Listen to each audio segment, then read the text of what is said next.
Alors, dans cette vidéo, nous allons voir comment étudier des fonctions qui contiennent la fonction exponentielle. On avait vu dans une première vidéo comment étudier la fonction f e de x ou x carré plus 3x plus 1, c'est-à-dire étudier une fonction avec un produit, c'est-à-dire un exponentiel fois un polynôme. Ici, on va voir l'étude de la fonction g, qui est un exponentiel, mais exponentiel de 2x, avec un polynôme, mais cette fois-ci en fraction. Et on verra les différences entre la fonction f et la fonction g. La principale différence, ce sera au niveau de la valeur interdite et également au niveau de la limite, puisque ici j'ai un exponentiel de 2x. Donc je t'invite à aller voir la première vidéo pour la fonction f sous forme de produit, qui est généralement plus simple que sous forme de fraction, et après de regarder l'étude de cette fonction g, qui est cette fois-ci avec un exponentiel de 2x et une fraction. Alors l'idée, c'est comme dans la première vidéo, de d'abord faire l'étude de l'ensemble de définitions et de dérivabilité, puisque l'idée pour faire le tableau de variation, c'est de dériver la fonction g. Avant de la dériver, il faut d'abord regarder où est-ce qu'elle est dérivable et où est-ce qu'elle est définie. Ici, ce qu'on voit, c'est qu'on a un exponentiel de 2x qui, lui, est défini et dérivable sur R. Le x plus 5, c'est un polynôme, il est également défini et dérivable sur R, mais la particularité, c'est que x plus 5 s'annule quand x est égal à moins 5. Donc ça, on peut le mettre ici. X plus 5 égale 0, c'est quand x est égal à moins 5. Donc on résout ça puisque c'est au dénominateur. Ici, on a de la chance à un polynôme de degré 1. Si on avait un polynôme de degré 2, il faudrait faire le discriminant, etc. Mais ici, c'est pas le cas. Donc ce qu'on va dire, c'est, comme dans la première vidéo, que la fonction qui a x associe exponentielle de 2x est définie et dérivable sur R. Donc là, je vais pouvoir effacer ça. Défini et dérivable sur R. De la même manière, la fonction qui a x associe x plus 5 est définie dérivable sur R. Je ne le réécris pas, hein, je mets des petits traits pour dire que c'est la même chose. Et s'annule en x égale moins 5. Ça, je le précise en plus, puisque c'est au dénominateur. Et maintenant, je conclus en disant que par quotient, puisque ici c'est un quotient alors que pour f c'est un produit, par quotient, la fonction g, donc g, est définie et dérivable, donc sur R, mais privée de moins 5, puisque le dénominateur s'annule en moins 5. Et ici, il n'y a pas de cas particulier comme avec racine ou autre, puisque ce sont des polynômes et d'exponentiels, et à ce moment-là, il n'y a rien de particulier, il faut juste regarder quand est-ce que ça s'annule, et où est-ce que c'est défini et dérivable. Une fois que j'ai dit ça, qu'elle était dérivable sur R privé de moins 5, je peux dire que pour tout x appartenant à R, mais privé de moins 5, g' de x égale, et là je vais calculer la dérivée de g, puisque pour faire le tableau de variation, on sait qu'il faut faire le tableau de signes de g' pour en conclure sur les variations de la fonction g. Comme g est un quotient, je sais que la formule, ça va être la formule de la dérivée de u sur v, qui est u'v moins uv' sur v carré. Avec ici le u qui est égal à exponentielle de 2x, et donc la dérivée, attention, c'est 2 exponentielle de 2x. Parce que ça, je rappelle, hein, que quand on a exponentielle de u, la dérivée, c'est u' fois e de u, c'est-à-dire qu'il faut mettre devant l'exponentielle la dérivée de ce qu'il y a dans l'exponentielle. Ça, c'est la dérivée, hein, la dérivée de u, e de u', c'est égal à u' fois e de u. Donc ça, c'est la petite différence aussi par rapport à la première vidéo où on avait juste e de x, la dérivée c'est e de x. Là, comme on a exponentielle de 2x, il faut rajouter le 2 qui est la dérivée de 2x. Maintenant, au niveau du v, c'est égal à x plus 5, et la dérivée de x plus 5 qui est v'. La dérivée de x plus 5 c'est 1, puisque la dérivée de x c'est 1, et la dérivée de 5 c'est 0. Maintenant, j'ai juste à remplacer. u'v, ça me donne 2 exponentielle de 2x fois x plus 5, moins uv', le u c'est e de 2x, et le v' c'est 1, donc fois 1. Et je divise par v carré, c'est-à-dire x plus 5 au carré. Et là, de la même manière que pour la fonction f, ce que j'avais dit, c'est que quand on dérive une fonction avec exponentielle, sous forme de produit ou de quotient, on a toujours la possibilité par la suite de factoriser par l'exponentielle. Donc dans la première vidéo, on avait factorisé par E2x. Ici, on voit qu'on a exponentielle de 2x que l'on peut mettre en facteur, parce que j'ai une soustraction entre les deux. Donc c'est ce que je vais faire. Je vais factoriser par exponentielle de 2x. Il faut toujours factoriser au maximum, puisque G', on va faire le tableau de signes, et pour faire le signe d'une fonction, il faut la factoriser au maximum. Si je factorise par E de 2x, là il me reste 2 fois x plus 5. Attention, il ne faut pas oublier le 2 qui était ici en facteur. 2 fois x plus 5, alors je mets directement, ça fait 2x plus 10. Hein, parce que le 2, il se développe avec le x plus 5. Et ici, je mets E de 2x en facteur, il me reste juste moins 1. Voilà, tout simplement. Ça, c'est rien de particulier, de la factorisation très simple. Et au dénominateur, j'ai le x plus 5 au carré. Ce que je vais faire, c'est que je vais simplifier, calculer directement le 10 moins 1. 10 moins 1, ça fait 9. Et donc, je le mets directement. Donc ça, c'est la première étape, qui est de calculer le g' de x. Je ne peux pas plus le simplifier, puisque j'ai e de 2x fois 2x plus 9 sur x plus 5 au carré. Là, c'est parfait, puisque je suis sous forme factorisée au maximum. Donc, je vais pouvoir faire mon tableau de signes et après mon tableau de variation. Donc là, je vais juste laisser l'expression de la dérivée. Donc on voit qu'on va avoir une ligne pour l'exponentielle de 2x, une ligne pour le 2x plus 9 et une ligne pour le x plus 5 au carré. Donc si je fais mon tableau, donc 2 moins l'infini à plus l'infini, puisqu'on avait vu que c'était défini d'ailleurs sur R privé de moins 5. Donc je vais avoir une ligne, on a vu, pour l'exponentielle de 2x, une ligne pour le 2x plus 9, et une ligne pour le x plus 5 au carré. Ensuite, je rajoute une ligne pour le total, g' de x, et enfin une ligne pour g, qui seront les variations de la fonction g. Pour exponentielle de 2x, ça c'est très simple, parce que c'est strictement positif, donc il n'y a rien à faire, il n'y a aucune valeur à rajouter ici, il n'y aura que à mettre des plus partout. Le 2x plus 9, donc si je résous 2x plus 9 égale 0, ça me fait 2x égale moins 9, c'est-à-dire x égale moins 9,5, donc à peu près moins 4,5. Enfin, égal par contre, c'est pas à peu près, c'est vraiment égal à moins 4,5. Alors, je ne le mets pas tout de suite parce que je ne sais pas encore les autres valeurs que je vais avoir. Par contre, au niveau du x plus 5 au carré, ça s'annule quand x est égal à moins 5, parce que c'est le dénominateur, parce que x plus 5 au carré égale 0 quand x plus 5 vaut 0, c'est-à-dire quand x égale moins 5, qui correspond à la valeur interdite de tout à l'heure. Donc dans mon tableau, je vais devoir mettre le moins 5 et le moins 9,5, sauf que moins 9,5 c'est moins 4,5, qui est après moins 5, qui est plus grand. Donc je vais avoir mon moins 5, et ici, mon moins 9,5, qui vaut moins 4,5. Maintenant, j'ai rien d'autre à mettre au niveau des valeurs ici, donc je peux tracer mes traits verticaux comme on l'avait vu, hein, dans les vidéos sur le tableau de signes et tableau de variation. Attention jusqu'à G', pas à G, parce que à G il y aura des variations, et non pas le moins 5 et le moins 9,5. Maintenant au niveau du remplissage du tableau, c'est très simple, puisque l'exponentielle est toujours strictement positif, donc c'est des plus partout. Le 2x plus 9, il s'annule en moins 9,5.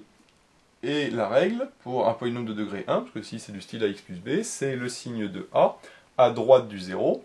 Ici, le petit a vaut 2, il est positif, donc c'est plus à droite et moins à gauche. Le x plus 5 au carré, lui, il s'annule en moins 5, donc le 0 est ici. Par contre, attention, comme il est au carré, c'est plus partout. Là, la règle du signe de a à droite ne s'applique pas, puisque j'ai pas ax plus b, mais ax plus b au carré, et n'importe quoi au carré est toujours positif ou nul éventuellement, comme ici en moins 5, et donc du coup j'ai juste un 0. Au niveau du g', je vais faire la règle des signes, moins et moins, enfin plus moins plus ça fait moins parce qu'il n'y a qu'un seul moins, ici de la même manière ça fait moins, et ici plus plus plus, ça fait plus. Maintenant, il ne faut pas oublier que sur la ligne de g', les traits verticaux ne peuvent pas rester vides, c'est soit les zéros qui descendent, soit les valeurs interdites. En moins 9,5, ce n'est pas une valeur interdite puisque c'est numérateur, donc là c'est un 0 qui descend. Par contre, au niveau du moins 5, comme c'est au dénominateur, ça va être une valeur interdite, ce qui est tout à fait logique, puisqu'on a vu que G était défini et dérivable sur R privé de moins 5, et donc la double barre, je peux la continuer également en dessous, puisque on a vu que de toute façon que G n'est pas défini non plus en moins 5. D'où l'importance de la première étape qu'on avait fait tout à l'heure, l'ensemble de dérivabilité et de définition de la fonction g. Au niveau des variations, c'est très simple. Il suffit de mettre une flèche descendante quand c'est moins et une flèche qui monte quand c'est plus. Et donc là, ici, c'est moins, ça descend encore, et plus, ça remonte. Alors bien sûr, attention, comme il y a la barre interdite, il faut bien mettre la double barre et les deux descentes ici, les deux flèches décroissantes. Alors maintenant, c'est pas terminé, puisque il faut encore mettre les différentes limites qui sont à chaque fois ici. Alors on va commencer par le plus simple, qui est la limite en moins l'infini. Si on fait la limite en moins l'infini, de exponentielle de 2x, exponentielle de moins l'infini, ça fait 0. Et au dénominateur, la limite de x plus 5 en moins l'infini, c'est égal à moins l'infini, puisque moins l'infini plus 5 vaut moins l'infini. Maintenant, comme c'est un quotient, je vais faire 0 sur moins l'infini, et 0 sur moins l'infini, je sais que ça donne 0, puisque 0 sur l'infini, en termes de limite, bien sûr ça c'est entre guillemets, parce qu'on n'écrit pas ça, mais dans sa tête, on sait que 0 sur l'infini, ça donne 0, et donc par quotient, ça va donner 0. Alors je ne l'écris pas, parce qu'ici il n'y a pas forcément de place, mais on pourrait écrire un par quotient, 3 petits points, la limite de e de x sur x plus 5 est égale à 0, donc j'en déduis qu'ici j'ai 0. Donc ça c'était la plus simple, puisque ce n'est pas une forme indéterminée. Alors, au niveau de plus l'infini, puisqu'on va commencer par moins l'infini, on va faire plus l'infini maintenant. Exponentielle de plus l'infini, ça fait plus l'infini, mais plus l'infini plus 5, ça fait plus l'infini aussi. Donc plus l'infini sur plus l'infini, ça donne par contre là une forme indéterminée. Donc il va falloir utiliser les croissances comparées, puisque l'exponentielle l'emporte devant le x. Alors ce qu'on peut faire, c'est dire, comme l'exponentielle l'emporte devant le x, c'est comme si j'avais juste exponentielle qui tend vers plus l'infini, donc ici ça fait plus l'infini, point. Bon, ça c'est une première possibilité. Le problème c'est que ça c'est plus à l'oral, parce que l'écrit, on ne peut pas l'écrire proprement, puisque nous ce qu'on avait vu, c'est que la limite de e de u sur u quand u tend vers plus l'infini est égale à plus l'infini. Ça c'est ce qu'on appelle les croissances comparées. Bon, croissance comparée. Alors le problème, c'est que ici, ce que j'ai dans l'exponentielle c'est 2x, ce que j'ai au dénominateur c'est x plus 5. Donc là, il faudrait d'abord que j'ai soit 2x sur 2x, soit exponentielle de x plus 5 sur x plus 5. Alors, le problème ici, c'est que pour faire apparaître x plus 5 au numérateur, ça va être compliqué, parce que j'ai déjà un 2 devant le x, et le 2, je ne peux pas l'enlever. Et pour faire apparaître 2x au dénominateur, c'est compliqué aussi, parce que j'ai un plus 5, et le plus 5, je ne vais pas pouvoir l'enlever, puisqu'il est au dénominateur. Donc, l'astuce, c'est de dire que g de x, c'est égal à exponentielle de 2x, et comme je veux faire apparaître un 2x en dessous, je vais tout multiplier par 2 en disant que c'est 2x plus 10. Tout simplement en multipliant par 2 en dessous. Sauf que comme j'ai multiplié par 2 en dessous, il faut que je multiplie par 2 au-dessus. Comme ça, si je simplifie, ça me donne bien e de 2x sur x plus 5. Alors j'ai toujours un problème, c'est que là j'ai 2x, mais là j'ai 2x plus 10. Et le plus 10, je ne peux pas me débarrasser. Donc la deuxième astuce, c'est de dire que c'est exponentielle de 2x plus 10 moins 10, parce que plus 10 moins 10, ça fait 0, donc c'est bien la même chose. Et là, le 2x plus 10, c'est bon. Par contre, le moins 10, j'en veux pas. Sauf qu'on sait que on peut séparer en deux exponentielles. En disant que c'est exponentielle de 2x plus 10 fois exponentielle de moins 10, c'est bien égal à ça. Et le tout sur 2x plus 10. Comme ça, si je mets l'exponentielle devant, j'ai 2 exponentielles de moins 10. Je ne vais pas y toucher. Et il me reste exponentielle de 2x plus 10 sur 2x plus 10. Et là, je peux bien utiliser les croissances comparées en disant que c'est e de u sur u quand u tend vers plus l'infini, puisque 2x plus 10 en plus l'infini tend vers plus l'infini. Donc ça, par croissance comparée, tendra vers plus l'infini. Le 2 exponentielle moins 10, c'est une constante strictement positive, puisque exponentielle est strictement positif. Donc, une constante positive fois plus l'infini, ça va donner plus l'infini. Alors, je ne l'écris pas parce qu'on l'avait vu dans d'autres vidéos, mais en tout cas, ici, c'est égal à plus l'infini. Donc comme on le voit, la difficulté vient ici du fait qu'on a un 2x, et non pas e de x comme pour le f, et en plus on a un plus 5 au dénominateur. Ici, on n'avait pas le problème parce qu'on pouvait développer sans souci. Ici, ben, c'est problématique parce qu'on ne peut pas développer en deux. Si encore c'était au numérateur, on pourrait, mais comme c'est au dénominateur, on ne peut pas. Donc ça, c'est pour ce qui est en plus l'infini. Maintenant, il va falloir faire la limite en moins 5, mais attention, moins 5 par valeur inférieure et par valeur supérieure. Alors, en moins 5, pour l'exponentiel, il n'y a pas de souci, puisque 2 fois moins 5, ça fait moins 10, donc ici, ça fait exponentiel de moins 10. Par contre, pour le x plus 5, ça va donner soit plus l'infini, soit moins l'infini, soit 0 plus, soit 0 moins, suivant qu'on est par valeur inférieure ou supérieure. Alors ici, ça va être très simple. La limite de exponentielle de 2x en moins 5, ça vaut exponentielle de moins 10. Maintenant, la limite de x plus 5 quand x tend vers 0, mais par valeur inférieure, tend vers moins 5, pardon, mais par valeur inférieure, c'est-à-dire que le x est inférieur à moins 5, donc ça veut dire que le x plus 5 est inférieur à 0. Et donc, ça va me donner 0 moins. Et là, par quotient, donc je peux écrire un par quotient, la limite de g de x, donc quand x tend vers moins 5 mais par valeur inférieure, c'est-à-dire ici, est égal à e de moins 10 sur 0 moins. Or, on sait que 1 sur 0 moins c'est moins l'infini, exponentielle étant une constante plus l'infini, et étant une constante positive ça n'a rien changé, donc ça va donner moins l'infini, donc ici j'ai moins l'infini, avec ma valeur interdite. Ce qui est tout à fait logique, hein, 2 part de 0, et je descends à moins l'infini, en plus c'est une valeur interdite, donc c'est tout à fait logique de tendre vers l'infini. Maintenant, si je fais par valeur supérieure, ici ça va me donner cette fois-ci 0 plus, parce que le x sera supérieur au moins 5. Et donc là, la seule chose qui va changer, c'est que de moins 10 sur 0 plus, ça fait plus l'infini. Donc ici, j'ai plus l'infini. Et encore une fois, c'est tout à fait logique. Hein. On a la fonction qui va descendre, et après qui va remonter ici, et qui va redescendre à nouveau. D'accord ? Avec la valeur interdite ici, qui est moins 5.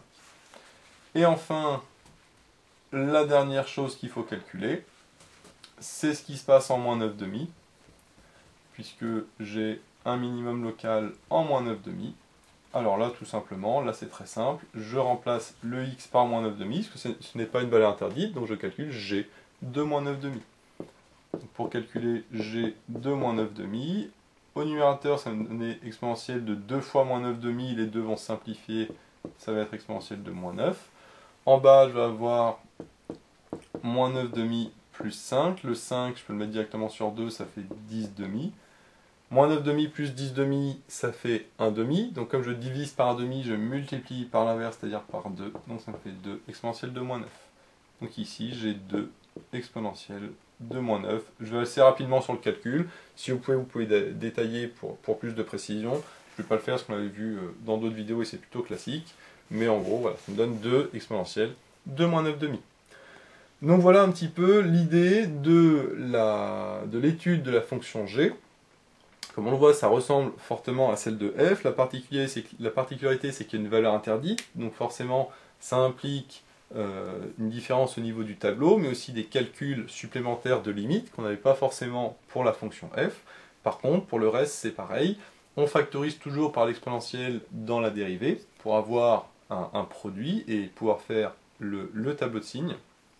Et attention, quand on a un exponentiel, non pas de x mais de 2x, ou de 3x, ou 4x, ou n'importe, il y a des petites bidouilles à faire au niveau de la limite pour avoir, si jamais on utilise les croissances comparées. Attention, uniquement si on utilise les croissances comparées, parce que comme on a vu, en moins l'infini, il n'y avait pas besoin d'utiliser les croissances comparées, c'est uniquement quand on a des formes indéterminées.